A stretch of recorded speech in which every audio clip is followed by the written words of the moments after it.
In this question, different group 16 elements are given.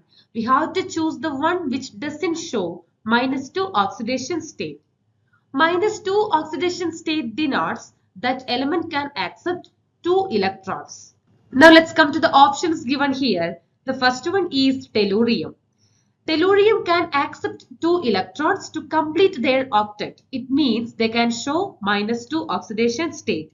The second one is polonium, which is not able to show this -2 oxidation state because it is less electronegative in nature. Electronegativity is the ability to attract electrons.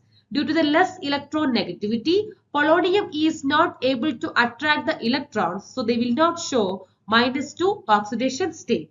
And one more reason we can say they are larger in size. Due to the larger size, it less likely to gain electrons. Instead, it's more stable in higher oxidation state like +4 and +2.